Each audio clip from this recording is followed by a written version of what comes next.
Արևմուտքը ներդրումներ չի անելու Հայաստանում եւ չի անելու այն ծավալով,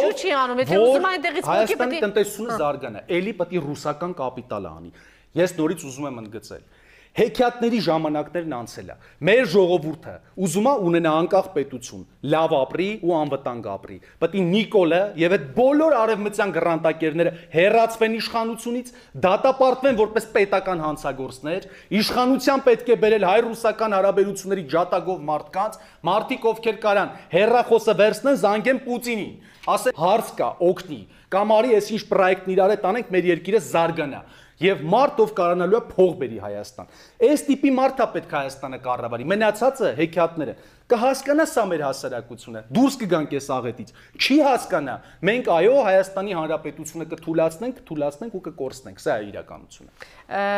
Տեսեք, էլի գալիս ենք բան, հա։ Եվ ներողություն սահմանադրական դատարանը այդ իմաստով։ Այն վերջին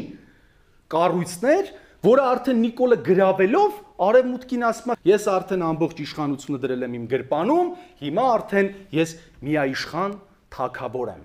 Այ հիմա արդեն երբ պետք լինի կասեք, կսկսեմ հակառուսական քայլեր։ Բայց դեռ ճանապարհներ ունի սահմանադրական դատարանը, հա, դատավորներին չեք կարծում կգնա այդ քայլերին եւ ինչ արդյունք կունենա։ Գիտեք,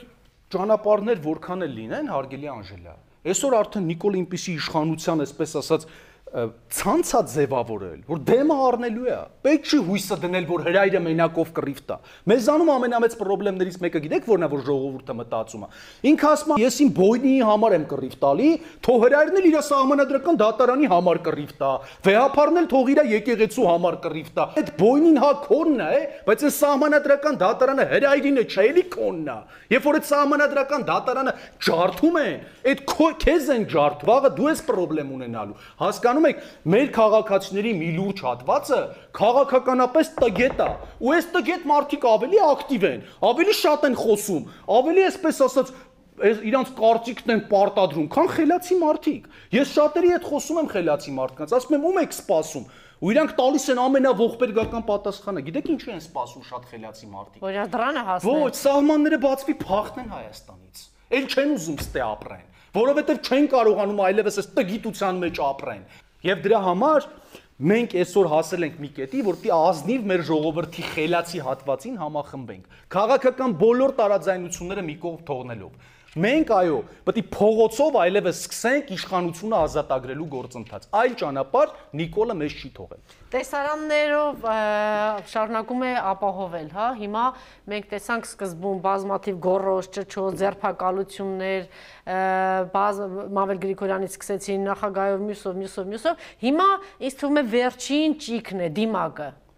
Այս տեսարանն էլ, որ ես նորից կրկնում եմ հարցս, այս տեսարանն էլ պիտի ավարտվի, հետո գալու է հացի պահը, ինչ է տալու, ինչով է 2 ամիս հետո, ինչ է անելու Նիկոլ Փաշինյանը։ Հասարակության այն հատվածը, որը իրոք վատ է ապրում, եւ Նիկոլին օգնել է, որ իշխանությունը բռնազավթի,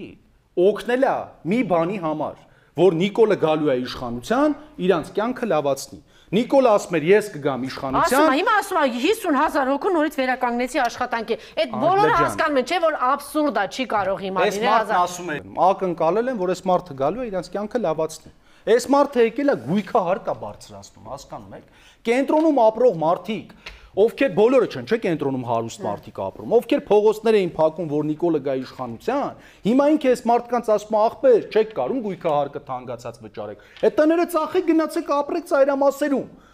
Ավելի մի կողմից ասում է տները ծախեք, գնացեք, մյուս կողմից ինքը նես տնտեսական իրավիճակ է ստեղծում, որը տունը առնող չի լինելու, որովհետև ինքը սա հարուստներին նեղացնում է։ Հարուստները մտածում են, ոնց փախնեն ստեղից։ Հայաստանում ձևավորվել է մի իրավիճակ, երբ ուղղակի են քաղաքացիները, ովքեր օգնել են Նիկոլին, որ ինքը գա իշխանության, որ իրանք լավ ապրեն, այլևս քիչ-քիչ պետք է հասկանան, որ քանի Նիկոլը իշխանության է, իրանք հակառակ ավելի վատ են ապրելու, որովհետև ռուսները ներդրումներ չեն անելու Հայաստանում, արևմուտքն էլ ասելու է անգեր հակառուսական քայլեր անենք ներդրումներ։ Հակառուսական քայլեր հենց արեցիր Հայաստանը որպես պետություն կորցնելու ես։ Այսինքն Հայաստանում որպիսի քաղաքացիները լավ ապրեն, Նիկոլից պետք է իշխանությունն ազատագրել։ Հիմա ուզում են մտնել այս մեր զրույցի տակ գրեն, որ դու ծախված, սրիկա,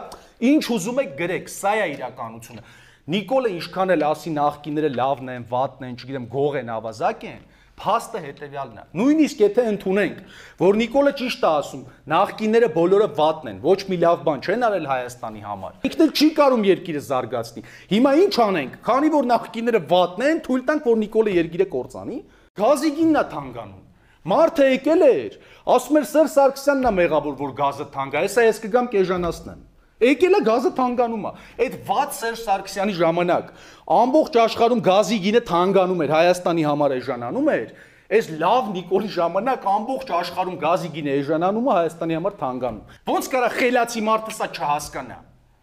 Նիկոլն ասում է ախպեր, ես կգամ Իրանից գազ կբերեմ էժան։ Եկել է դարել է վարչապետ, ասում ենք դե գնա Իրանից գազ բեր, բախի չես բերում։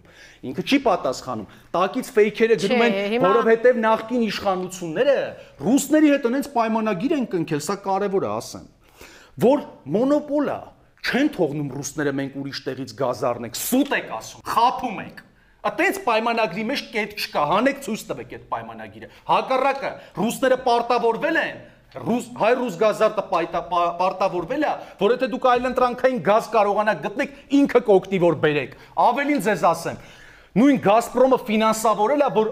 Իրանից Հայաստան մտած այդ գազամուղը, որը Ռոբերտ Քոչարյանի ժամանակ սկսեց կառուցվել, իսկ Սերժ Սարգսյանի ժամանակ ավարտվեց, համաֆինանսավորվել է Գազպրոմի կողմից։ Ռուսներն են դա ֆինանսավորել։ Հերիքա խափեք մեր ժողովրդին։ Ուղղակի հերիքա խափեք։ Մի տեսակ սպառնալիքի պես բան հնչեց, հա, դուք ժողովրդին կհանեք, ես էլ ժողովրդին կհանեմ։ Որոշ փորձագետներ շատակ տեսանային, որ դե կուզեք քաղաքացիական, չգիտեմ, կուզեք իրար դեմ հանել, դուք կհանեք, ես էլ կհանեմ։ Սա ասում է երկրի վարչապետը։ Հանի։ Հանի։ Դու մի անգամ հանել ես։ Դու մի անգամ ժողովրդին հանել ես ու ասել ես զինվեք փայտերով, քարերով ու մի ենթարկվեք ոստիկանությանը։ Ու քո պատճառով մարդիկ են մահացել։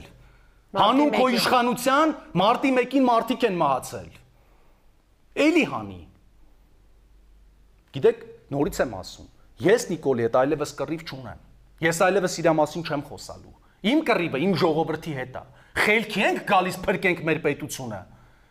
Կամ այո, կամ ոչ, որովհետև ես չեմ պայքարում, որ ես գամ իշխանության, որ մեր հասարակության անխելք, քաղաքականապես տգետ հատվածը խելքի գա։ Իմ կռիվը այլևս Նիկոլի հետ չի։ Ես իր հետ վեճ չունեմ ընդհանրապես։ Այդ տղեն ազնիվ ասում է։ Ասում է ախպեր, հա կարացել եմ, խափել եմ, շուստրիություն եմ արել, բռնազավթել եմ իշխանությունը ու ինչ ուզեմ անելու եմ։ Կարում եք ժողովրդին բացատրեք, համոզեք, հելեք ինձնից ազատվեք։ Էս է այլևս քաղաքական օրակարգը։ Բայց իսկապես այդպես էլ ասեց, գողացել եմ, ոսկիա, ծխախոտա, դամանդա, ինչ որ այա, արել եմ։ Հեսա վաղը միսօր կասի փող են վերցրել, հա, նախկին իշխանություններին չգիտեմ ինչ էր ասում, արդիկ երան ասեցի փող են տվել տարեշրջանակ։ Բար հասելա, դա էլ լավ է։ Ժողովրդին ասելա գալիս եմ, որ ձեր ծախսերը կչացնեմ, արագաչափերը հանեմ, չէ՞։ Ձեր ջեբից ծախսերը կչացնեմ։ Եկեք գույքա հարկա բարձրացնում։ Մի իրավիճակում, երբ որ օբյեկտիվորեն եւ սուբյեկտիվորեն մարդկանց գրպանները դատարկվում է։ Մարդով ասում է ժողովուրդը տուգանվելու մատերիալ չի։ Այսօր կանգնում ասում է սաղին տուգանեք։ Դիմակես կրում մի քիչ ներքևա տուգանում են, մի քիչ վերևա թուղթը ձեռը չի տուգանում են։ Բայց դե էլի եմ ասում Նիկոլի հետ կռիվ չկա։ Ժողովուրդը ինքը հետս չի հասկանալու։ Պետք չի Նիկոլից նեղանալ։ Դրա համար ասում եմ, այլևս կա մեկ քաղաքական օրակարգ։ Հասարակությունը ինքը պետքա որոշի։ Երեք այս ուղղակի Չէ, բայց մենք ընդունեցինք, չէ, պարոն Հարությունյան, որ ասում եք մենք իր հետ գործ չունենք, ժողովուրդը էսպես այնպես, գոյություն ունի քաղաքական էլիտա, որ պիտի այս փուլում գոնե գիտակցի ամեն ինչ դնի մի կողմ, որոշ քաղաքական գործիչներ ասեցին, եկեք անցյալի ամեն ինչը դնենք մի կողմ եւ սկսենք պայքարել։ Մեկ էլ մեկը վեր է կենում, ասենք ասում է, նրանք մերժված են, մենք նրանց հետ չենք կարող, ասենք ում կողմից են մերժված։ Այսօր ձեզ ասֆալտին փռողների կողմից։ Նիկոլ Փաշինյանի խոսքով ասած, Նիկոլ Փաշինյանի ոստիկանությունը իրանց ասֆալտին ապարում, իրանք այդպիսի բան են ասում։ Այն մյուսը գնում այնտեղ հպարտ, այսպես կանգնում է բոյն առած բանի դատարանի մոտ, իբրև թե գնացել են Գագիկ Ծառուկյանին պաշտպանելու, հետո էլ համաձայնագիր, հուշագիր պիտի ստորագրի, մեկ էլ հաջորդ օրը ասում չէ, մենք ինչ որ բանի գործ չունենք։ Գուցե Նիկոլ Փաշինյանը շատ լավ ճանաչում է այսօրվա այդ ընդդիմադիր, այսպես կոչված, հա, իրենց ընդդիմադիր հռչակացների, որ հա, էլի, եկողեն կեսից փախնող են, կամ էլ միջև իրանց դուրը չգնան, չէ, գուցե լավ ճանաչում է եւ ճիշտ է վարվում։ Բա ասում եմ Նիկոլի հետ խնդիր չունենք մենք այլևս։ Հասարակության հետ է մեր խնդիրը, հասարակության մեջ է նաև այսպես կոչված քաղաքական էլիտա։ Տեսանք Էդմոն Մարությանը ինչպես իրեն պատյան խոճուշ պատմություն է ասում, թե թող տանեն այնտեղ, հա, դատեն, անպայման նստացնեն։ Չգիտեմ, այս մարդիկ ինչ իշխանության տարիներին մենք էլի գիտեինք, թե մենք ունենք քաղաքական էլիտա։ Քաղաքական էլիտան գիտեք որն է։ Դա այն մարդիկ են, ովքեր ծառայում են պետության սահմանադրությանը։ Չէ, դրա իրենցից մեկը հենց այս մեզ մոտ եթերում Ծովինար Վարդանյանը իմ քայլից օրենքն ու սահմանադրությունը առ ոչինչ են, երբ կա ժողովուրդ, այս մարդիկ հրապարակային ասում են, ինչ օրենք, ինչ սահմանադրություն, որ իրենց լսող հասարակության շերտը ու իրենց հավատացող քաղաքականապես տգետ են։ Խելացի մարդուն, երբ որ դու ասում ես, հաց պիտի ուտի, չէ։ Բայց այդ տգետը ինքը եթե ներդրում չեղավ, այս մարդը ոչինչ չի հասկանում որպեսզի այդ տնտեսությունից։ տգետը հաց ուտի, այդ տգետին պետք է բացատրենք, որ այդ տգետ կամ հասկացի, որ այս Նիկոլի ճանապարհը տանում է կործանման, դու ընդհանրապես հաց չես ունենալու, կամ պետք է իրան էլ չլսենք, խելացիներով վերցնենք իշխանությունը, որ այդ մարդու համար հացի խնդիր լուծենք։ Ես հիմա խոսում եմ քաղաքական այդ ուժերի մասին եմ խոսում, ասում եմ մեկը մի ժամ հետո է փախչում, մեկը առավոտյան վեր է կենում լոլոների մի շղթա, զավեշտի վերածված ինչ որ ազգային ժողովում, չգիտեմ ինչ է ասում, սահմանադրական դատարան, որովհետև 7-ը անցնի, չգիտեմ ինչ անցնի։ Էլի պրոբլեմը հասարակության մեջ է։ Դուք հերոստատեսությամբ մի հատ դիտեք, թե Գագիկ Ծառուկյանը վերջի 20 տարիների ընթացքում ինչքան մարդու է օգնել։ Ուր էին այդ մարդիկ։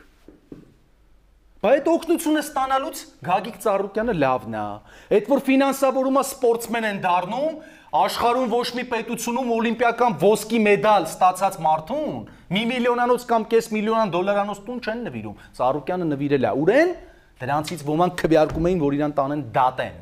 Էլի հասարակությունից է։ Պրոբլեմը հասարակության մեջ է։ Հերիքա գիտեք, քաղաքական էլիտան է վատը։ Քաղաքական էլիտան էլ տենում է, որ ինքը անում է, հասարակությունը չի ընդունում, չի գնահատում, չի այսպես ասենք, դաժե շնորհակալության նշույլ չի զգում։ Կամաց ասում ավելի լավ է պայմանավորվեմ իշխանությունների հետ, ինձ փրկեմ։ Դուրս եկեք կանգնեք կողքը։ Բայց դուրս չեք գալիս։ Ով դուրս եկավ։ Դուրս եկավ ձերբակալում տանում էին, ասում են այդ 500 կամ 1000 հոգին էին, հա։ Արտակարգ իրավիճակ է։ Եթե լավ Անժելա, մեկ ուրիշ հարց տամ, էլի։ Սահմանադրական կարգ է տապալվում, իշխանությունը բռնազավթում է, գործադիր իշխանությունը բռնազավթում է դատական իշխանությունը։ Այս երկրում ընդամենը 200-300 հոգու է այդ հարցը հետաքրքրում։ Բա ուր է հասարակությունը։ Հասարակությունը ինքը պետք է մի հատ արտնանա, մենք էլ օգնում ենք։ Հասկանանք ինչ է ուզում։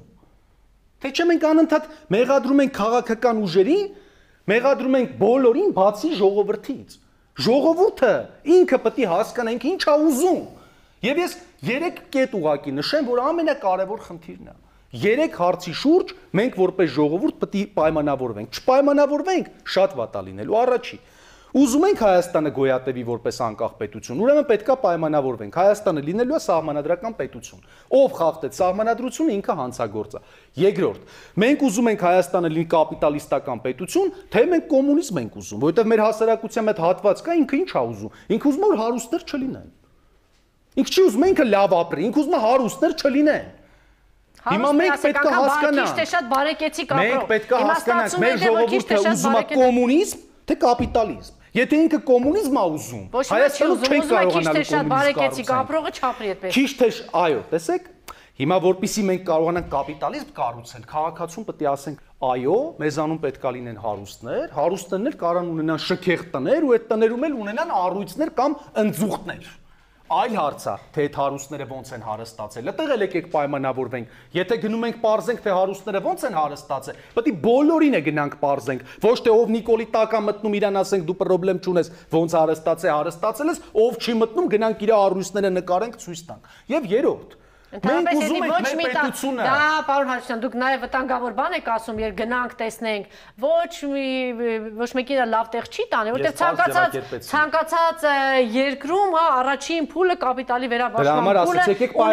անարդար հազարումի բան է, եթե դու գնաս սկսեցիր վերջ չունի։ Եվ երրորդը, մենք ուզում ենք մեր պետությունը լինի ազգային քրիստոնեական պետություն, թե ուզում ենք որ մեր պետությունում տղաները իրար հետ ամուսնանան ու երեխա որդեգրեն։ Այս 3 հարցերում եկեք պայմանավորվենք։ Եթե մենք Չգիտես ինչ ասում եք, կպայմանավորվենք, չէ, ոչինչ, թող Հյուսիսային պողոտայում այդ ինչ որ սեռական շեղումներ ունեցողները թող այդտեղ բան պտտեն, դպրոցներում էսանը, չէ, դա չի առնչում։ Էլի ինչ որ արդարացման, չգիտեմ ինչի բաներ են գտնում։ ես շատ པարզ նկարագրեցի Շատ լավ, իրականությունը։ Ժողովուրդը տերն է պետության։ Ավարտում ենք, մենք ժամանակ չունենք, երկու հարց ունեմ, ակնկալում եմ այսպես շատ կարճ պատասխան։ Պարզ դարձավ, որ ես շատ հաճախ եմ այս հարցը կրկնում, որ ողջ դատաիրավական համակարգը, երկրի ընթացքը, տնտեսություն, ինչու ոչ հայ-ռուսական հարաբերություն, չնայած այստեղ դժվար ասել այնտեղից է սկսում, թե այստեղից է սկսում։ Այս ամեն ինչը այսօրվա իշխանությունը իդեմս Նիկոլ Փաշինյանի բերեց եւ կապեց երկրորդ նախագահի հետ, երկրորդ նախագահի դատավարության հետ։ Հոկտեմբերին Սահմանադրական դատարանը որոշում է ուղարկել Վենետիկի հանձնաժողով այնտեղ, մեկ էլ հանկարծ sense ինչ որ ցնցումներ, այսպիսի քայլեր, դատարաններ շրջափակել եւ այլն եւ այլն։ Հիմա երևի գիշերը չի քնել, չգիտեմ ինչ են անում, քանի որ պիտի Սահմանադրական դատարանը որոշում է ամսի 7-ին։ Ես ուզում եմ հասկանալ, այս հա, դե վստահաբար արտակարգ իրավիճակն է երկարացնում է, որպեսզի այնտեղ եւ երկրորդ նախագահի հարցը լուծի եւ Բարգավաճ Հայաստանի հարցը լուծի, թող այնտեղ լուսավորը հանգիստ մնա, որտեղ մի փոքր ուշ երևի իր հարցը կլուծի, հայ-աղափական դաշնակցության հարցը կլուծի։ Այսպես ձգում է, որ այս հարցերը լուծի։ Ուր է տանում սա, արդեն ակնհայտ է դառնում, հա, որ այս ճանապարհն են ընտրել։ Մենք դրա մասին շատ խոսել ենք։ Ռոբերտ Քոչարյանի հետ մի քանի հարթություններում կա կոնֆլիկտ։ Մի հարթությունը վերջերս բացահայտեց Լևոն Տեր-Պետրոսյանը։ Հիշում եք վերջերս հանդես եկավ հայտարարությամբ։ Հստակ մեսիջ էր Նիկոլի։ Նիկոլ ամեն գնով իշխանությունը պահի։ Հենց իշխանությունը հանձնեցիր, հենց արդարադատությունը սկսեց կառավարվել սահմանադրությամբ, այլ ոչ քո կամքով։ Ինչու։ Միանգամից Ռոբերտ Քոչարյանը ճանաչվելու է անմեղ, որովհետև ինքը պահպանել է երկրի սահմանադրական կարգը, Լևոնն ու Նիկոլը բանտ են գնալու, որպես սահմանադրական կարգը բռնի ուժով տապալելու փորձ արած հանցագործներ։ Դե որ ուղարկողն Սա մեկ հարթություն, երկրորդ հարթություն։ Ռոբերտ Քոչարյանին Նիկոլա Արևմուտքին ծախում է որպես հայ-ռուսական հարաբերությունների ճարտարապետ, որպես Պուտինի ընկեր։ Ու ասում է Արևմուտք ջան, նենց չի որ հակառուսական քայլեր չեմ անում, հենա տեսեք, բռնել եմ ախպեր։ Շատ լավ, եւ սահմանադրությանը գանք նորից, մենք տեսանք այս փոփոխությունը, սա եղավ, ուր է տանում սա, ինչ վտանգավոր բաներ կա եւ նորից եմ կրկնում, հիմա արդեն հնարավոր է որ դիմեն, հա, դատավորները եւ բողոքարկեն, այս ամեն ինչը հնարավոր է թե հնարավոր չի։ Ես այդ նախագահի մասին չեմ խոսում։ Մի նախագահ, որ ասում է սահմանադրական, չգիտեմ, բաներ, ես լիազորություններ բան չունեմ, ես մարդը ստորագրում է, ասում եմ լիազորությունները, ուղղակի հարց էլի, եթե այդ մարդուն պետք է իր անձնագրում գրեր, որ ինքը նախագահ է աշխատել ինչ-որ մի երկրում։ Աշխատեցիր, Էլթոն Ջոնին էլ մեզ նվեր բերեցիր։ Հիմա ինչ է ուզում ես մարդը։ Ես սահմանադրական դատարանի հետ կապված մի հատ շատ այսպես էմոցիոնալ բան եմ ուզում ասել։ Տեսեք, նույն սահմանադրական դատարանի դատավորները երեք խոսում էին։ Այդ մարդիկ կարային Նիկոլի են շքեղ առաջարկը, որ թոշակներ ստանանք ամբողջ կյանքներում, ստանային գնային հանգիստ ապրեն, բայց իրանք դա չարեցին հանուն պետության։ Իսկ դա գիտեք ինչ է նշանակում, որ հիմա էլ ժողովուրդը պետք է կանգնի իրանց կողքը։ Սա է ամբողջ խնդիրը։ Այ հիմա պիտի ժողովուրդը դուրս գա ու այդ դատավորների կողքը կանգնի։ Երեք այդ դատավորները իրանք քանի որ համեստ մարդիկ էին, չկարողացան ուղիղ ասել, բայց այդ էին ասում էին ժողովուրդ, մենք հանուն ձեր պետության չգնացինք այդ լավ առաջարկին, որ սաղ կյանքներս պիտի թոշակ ստանանք։ Հիմա էլ դուք եկեք կանգնեք մեր կողքը, էլի ոչ թե հանուն մեր պաշտոնի, այլ հանուն պետության։ Պետության տերը։ Բայց մյուս կողմից պարոն Հարությունյան, բնության օրենքն է, երբ որ դու ամեն տեղ այսպես ցեմենտ բիտոն փակում ես, լինում է այն, ինչը որ Աստված մի առասցել, որ լինի։ Նիկոլը շատ ազնիվ է այդտեղ։ Ինքը ասում է ես փակել եմ, բայց տվել եմ մի ճանապարհ, փողոց։ Այդպիսի բան չկա։ Նիկոլը ասում է ես բոլորը փակել եմ, բայց մի հատ փողոցը փողել եմ։ Մենք բոլորս գիտենք, բայց չենք բարձրաձայնում։ Շնորհակալություն, պարոն Հարությունյան, շնորհակալություն։